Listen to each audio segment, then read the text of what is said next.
Email.com, betterquestionsemail.com. Check it out. First of all, let me know in the comments if you like this setup. I've changed my streaming setup a little bit. Hopefully it looks a little better, it's a little nicer, whatever.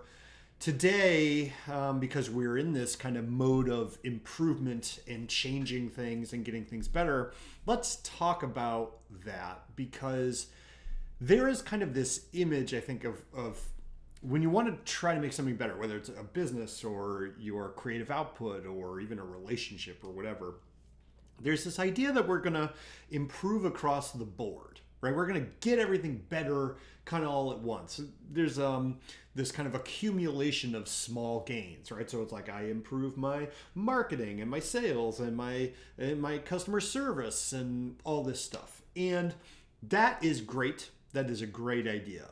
But it is an illusion. It is an illusion. And in fact, it has a name. That name is the illusion of local maxima. Now, I really like that. Really like that phrase because I think it makes me sound smart. But let's talk about what that actually means. Local maxima is just the idea that you can make every single little individual piece of a system the best it can possibly be, and that's going to kind of improve everything. But it's not actually true, because anything you want to improve, whether it's a system or a skill or a business or a relationship or whatever, there's always a constraint. And what I mean by that is there's a point at which, something flows through that process or that system. There's a point at which that progress gets bottlenecked. It gets throttled, right? It gets sort of shrink down to the slowest, lowest possible rate. Imagine this, imagine you're going into Starbucks and you're going to order, right? And there's a rate at which people move through that process of ordering at Starbucks and getting their drink, right? You walk in, you get in line, you go to the cashier, you order, the cashier passes the cup to the barista makes it, and they put it on the counter, they call your name, and then you get your drink. All right, now let's say we want to improve that process.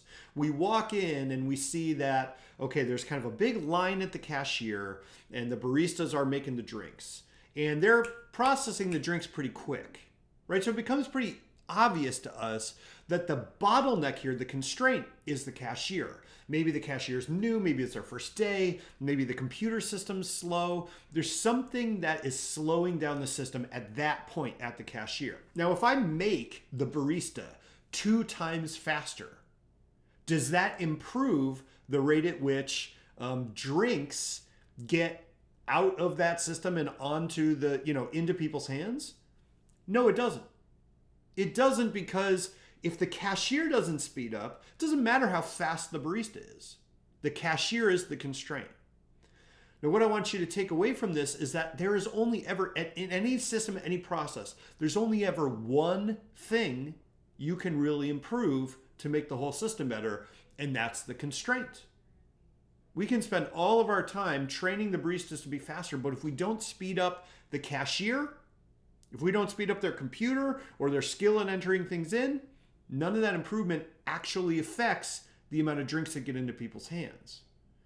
So for me, the way I think about this, right, this is a huge load off your back. If you are worried about improving, right? You want to make things better. You want to make yourself better. You want to make your life better. There's really only one thing you ever have to do. It's figure out what the constraint is and make that better. And if you can do that consistently, what you're going to find is that your rate of overall improvement is massively higher. You fix the constraint, you figure out what the new constraint is, because there's always a constraint, so it moves somewhere in the system. You figure out what the new one is, and you fix that. Then you figure out what the new one is, and you fix that. And that's all you ever have to do to get better at anything you're ever going to want to do in your life. I hope that makes sense, because it's one of the things that I've found the most helpful in my life, and I hope it's helpful for you. If you like this kind of thing, betterquestionsemail.com is over here, betterquestionsemail.com.